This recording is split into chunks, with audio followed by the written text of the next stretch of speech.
දැන් නම් හරියට ප්‍රෙග්නන්ට් අම්මා කෙනෙක් වගේ. ඕක හදලා තියෙන්නේ හරියටම දරුවෙක් හම්බෙන්න අම්මා කෙනෙක්ගේ දරු ගැබට සමානව. හරියටම අපහසු තේරුම් ගන්න. ඔයාට මේ අභියෝග පහ දිනන්න පුළුවන් වුණොත් ඒකේ තේරුම ඔයා තාත්තා කෙනෙක් වෙන්න සුසුයි කියන එක. මම තාත්තා කෙනෙක් වෙන්න ලෑස්තියි. එහෙමද? පටන් ගමු. චැලෙන්ජ් 1. කාසිය අහුලන්න. අහුලන්න ආශීෂ් අහුලන්න. අහුලන්න ආශීෂ් අහුලන්න. මම ඔයාට කිව්වනේ ඒක කරන්න බෑ කියලා. ටෙක්නික් එකට කරලා බලන්න පැත්තෙන්. චැලෙන්ජ් 2. මේ මේස් එක දාගන්න. come on. මේවා එදිනෙදා වැඩ කොහොම හරි try කරන්න. try කරන්න. දාගන්න come on. එයාට ඒක කරන්න බෑ. come on. challenge 3. ඇඳෙන් බහින්න. මුළු ශක්තියම දාන්න. challenge 4. කාර් එකෙන් බහින්න. ඒක අරියක් පහළට තියන්න. මඩ බලාගෙන. දරුවා බලාගෙන. challenge 5. නිරෝගිමත් බබෙක්ට යෝගා. ආශිෂ් come on. come on come on.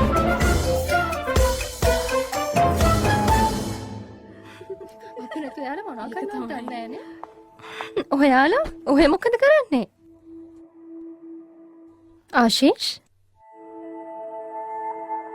මට ඕනේ අත්දැකීමක් ගන්න. මේක ඔයාට කොච්චර අමාරුද? නමුත් ඇත්ත තමයි අම්මා කෙනෙක්ට කරන්න පුළුවන් දේවල් තාත්තා කෙනෙක්ට කවදාවත් කරන්න බෑ. ඇත්තටම අපි අම්මලා කරන දේ හැමෝටම පේනව නේද?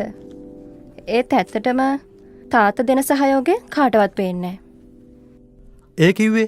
ඒ කිව්වේ මහ රැටත් මම මොන හරි කන්න ආසයි කිව්වොත් වචනයක් නොකිය එක ගෙනත් දෙනවා. මගේ මූඩ් චේන්ජ් වෙනකොට කේන්ති ගන්නෙ නෑ. වගකීමක් දරන්න පුළුවන් මිනිස්සෙක් වෙලා වියහියදම් ඔක්කොම සැලසුම් කරා. තාත්තා කෙනෙක් වෙන එක අම්මා කෙනෙක් වෙනවට වඩා අඩු දෙයක් නෙමෙයි. අද අපි මේ අම්මා කෙනෙක් වෙන ලස්සන ගමනේදී ඔයාලා වගේ හොඳ තාත්තා කෙනෙක්ගේ සහයෝගය නිසා තමයි පහසුවක් දැනෙන්නේ.